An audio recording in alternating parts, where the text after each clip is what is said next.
our last segment for today is Film School with Nawaz Bhai.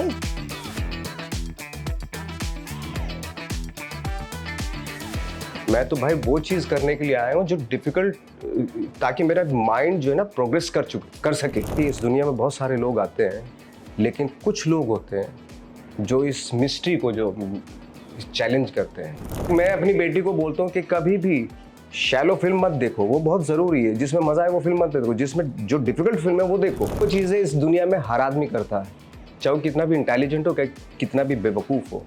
पैसा कमाना और शादी करना।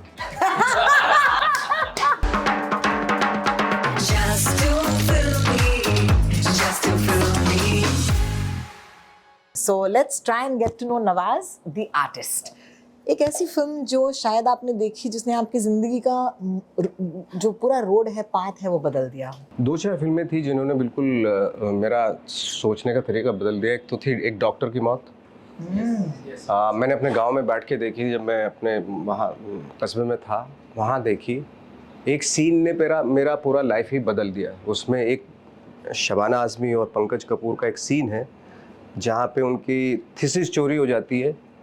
साइंटिस्ट हैं वो, मेडिकल फील्ड में। तो उसमें वो बोल रहे हैं, वो थोड़ा सा डिप्रेस हो गए, बीच पे बैठे हुए हैं। शबाना आज़मी पूछती हैं कि क्या हुआ, तो वो जब बताते हैं कि मेरा वो हो गया, लेकिन कोई बात नहीं। उनका एक डायलॉग है कि इस दुनिया में बहुत सारे लोग आते हैं, लेकिन कुछ लोग होते हैं जो इस मिस्ट्री को जो चैलेंज करते हैं। क्योंकि मैं किसी और से ज़्यादा, मैं पर्सनल उसमें मैं किसी और से ज़्यादा, मैं साइंटिस्ट या जिन लोगों ने इन्वेंशंस की हैं उनको ज़्यादा मानता हूँ। क्योंकि उनकी वजह से उन्होंने हमारी लाइफ को ना बहुत ही कंफर्टेबल, बहुत सही बनाई है, बहुत अच्छी कर दी उन्होंने हमारी लाइफ। या जिसने बल्ब का इन्वेंशंस किया है, जिसने ऐसी चीज़ें बनाई, जिन्होंने इन्वेंशंस की, जो डिस्कवर की जिन्होंने चीज़, वो मेरे लिए बहुत मायने रखते हैं। तो उस वक्त वो डायलॉग सुन के मुझे लगा कि यार मैं भी ऐसे ही नहीं आया हूँ। हर आदमी का कोई ना कोई पर्पज़ होता है, हर इंसान का, आपका सबका पर्पज़ है। ऐसे नहीं, आप ऐसे रैंडमली नहीं आए, लेकिन आपको वो सोचना पड़ेगा। तो जब आप सोचते हैं ना कि मैं किसी मकसद के लिए आया हूँ, किसी वजह से आया हूँ, तब आप बहुत कुछ कर सकने की आपके अंदर गुंजाइश बन जाती है। तो मुझे लग रहा है कि वो उसने मेरे, और एक लाइफ ऑफ अदर्स थी, जर्मन फिल्म थी, उसने मेरे पे बहुत इम्पैक्ट छोड़ा। ये थी उससे जब कॉन्शियस किसी का, जो या शिंडलर्स लिस्ट थी। तो इस तरह की फिल्में हैं कि जो एक कहीं ना कहीं इन बिटवीन या फिल्म के एंड में जब वो उनका ट्रांसफॉर्मेशन होता है क्रिएट, तो वो मुझे बहुत अच्छी लगती हैं चीज़ें। तो इस तरह के कैरेक्टर्स फिल्म में उन्होंने बहुत इम्पैक्ट डाला मेरी लाइफ में। क्या बात है, thank you for sharing, that's so lovely. Musically Nawaz भाई, मुझे आपके कहते हैं कि अगर एक इंसान को जानना हो तो या तो इसके वॉलेट में झांक के देखो या तो इसके प्लेलिस्ट में झांक के देखो। तो अगर हम आपकी प्लेलिस्ट में झांक के देखेंगे तो कौन से आर्टिस्ट होंगे और कौन से या एक दो गाने होंगे? एक रूबी हंट करके एक सिंगर है, उनके वो बहुत ही फ्लैट से हैं, ज़्यादा कोई इमोशनल या ऐसे कोई लिरिकल वो नहीं है उनका। वो अगर आप मेरा इंस्टा देखेंगे तो उसमें बहुत सारे, कई बार मैंने उनका म्यूजिक यूज़ किया है। अनुष्का शंकर हैं जैसे, उनका सितार में कई बार मुझे बहुत पसंद है। तो इस तरह के ईगलबर्ट उनकी आवाज़ मुझे बहुत पसंद है। तो इस तरह की चीज़ें, या मोहम्मद रफ़ी हमारे यहाँ, तुमने मुझे देखा होकर मेहरबान। तो इस तरह के सिंगर्स और गाने मुझे पसंद। आर्टिस्टिकली एक ऐसी चीज़ जो आपने देखी, and it doesn't have to be a film, या तो एक पेंटिंग, या तो एक परफॉर्मेंस, या तो एक म्यूजिकल परफॉर्मेंस, शायद जो लाइव आपने एक्सपीरियंस किया और आपकी ज़िंदगी में कुछ शायद बदला। लाइक फॉर एग्जांपल, आपने वो सीन देखा होगा दिल चाहता है में, आपको याद है? I am giving a very regular example. Aamir Khan जब पहली बार ओपेरा देखता है, तो आप अज्यूम करते हो कि आकाश जैसा किरदार जो है वो कहाँ ओपेरा से प्रभावित होगा। But the truth is, if art is good तो वो किसी भी इंसान को छू सकता है। सो ऐसा कुछ जो आपने देखा हो, थिएटर हो सकता है। हाँ, मैं ये एक चीज़ बहुत अच्छी आप बात बोली आपने।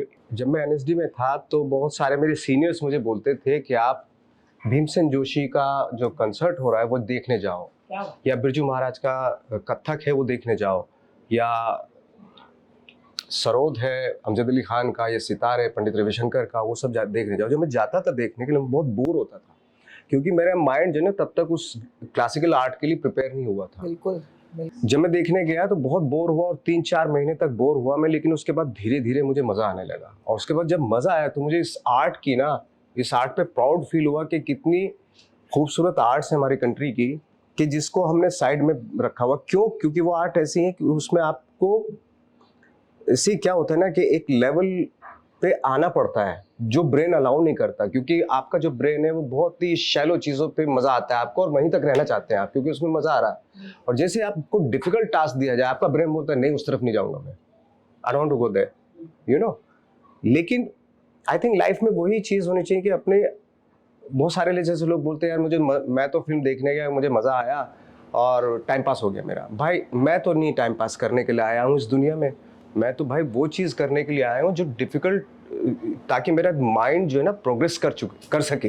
मैं वो चीज़ देखने आया हूँ, और मुझे शायद इसीलिए मैं यहाँ बैठा हूँ। अगर मैं भी वैसे ही तो मज़े लेने आता हूँ कि मैं तो मज़े लेने के लिए आया हूँ यार, तो शायद मैं यहाँ ना होता, क्योंकि वो डिफ़िकल्ट, अपने आप को ना डिफिकल्ट टास्क देना चाहिए। जो चीज़ों को आपका शौक नहीं है, या वो आर्ट फॉर्म्स, या जो भी वो या एक्टिंग या सिनेमा, वो सिनेमा देखना चाहिए जिस पे आपके माइंड पे थोड़ा सा जोर पड़े। और जब आपको समझ में आती है ना वो, तो आपको बहुत नॉलेज मिलती है और आप प्रोग्रेस की तरफ जाते हैं। आपका माइंड जो है ना प्रोग्रेसिव होता है। क्या है? लाइक मैं अपनी बेटी को बोलता हूँ कि कभी भी शैलो फिल्म मत देखो, वो बहुत ज़रूरी है। जिसमें मज़ा है वो फिल्म मत देखो, जिसमें जो डिफ़िकल्ट फिल्म है वो देखो, ताकि आपका माइंड जो है ना प्रिपेयर हो जाए चीज़ों को। बिल्कुल। You know, art and commerce always bothers me, and I was telling, उस दिन राजकुमार राव के साथ बात हो रही थी, and I think he is a very good actor. और यू नो, एक ज़माना हुआ करता था जहाँ पर हमने या तो दो डिफरेंस बना लिए थे, या तो आप पैसे बना लो बॉक्स ऑफिस पर, या तो आप नसीर साहब हो या तो आप पैसे बना लो, या तो आप इरफान हो, या तो आप पैसे बना लो। बट आपके साथ ऐसा नहीं हुआ है। There is art and commerce, दोनों नहीं साथ एग्जिस्ट करते हैं। हमें आर्ट का उसी के लिए मैं आया। पैसा तो बाय प्रोडक्ट है, आता ही है। वो कहते हैं ना, खुद को इतना बुलंद कर लो यार कि पैसे वाले लोग आपके सामने खड़े हों। और पैसे तो कोई भी कमाता है। दो चीज़ें इस दुनिया में हर आदमी करता है, चाहे वो कितना भी इंटेलिजेंट हो, कितना भी बेवकूफ़ हो। पैसा कमाना और शादी करना। ओह माय गॉड, और इसमें कोई स्किल थोड़ा ही है। क्या बात है, क्या बात है। हाँ, पैसा कमाना, अगर मुझे पैसा कमाना है तो मैं अपनी शुगर फैक्ट्री खोल लेता वहाँ पे। मैं जिस गांव का, वहाँ गन्ने की खेती होती है, एक गन्ना बेचता, खेती का, या शुगर मिल खोल लेता। वहाँ पैसा तो वहाँ भी कमा लेता मैं। और मैं यहाँ कोई पैसा बनाने के लिए थोड़ा ही आया था।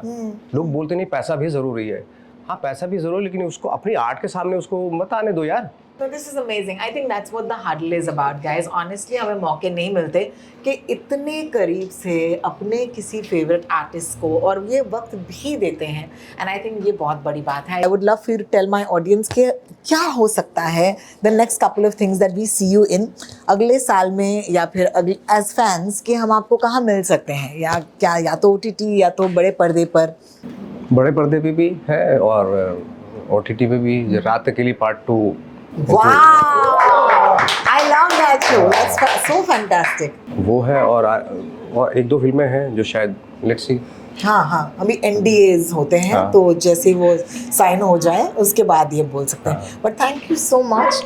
हाय, मैं हूँ नवाजुद्दीन सिद्दीकी और मैं हूँ रोटॉक्स के साथ जस्ट टू फिल्मी पर।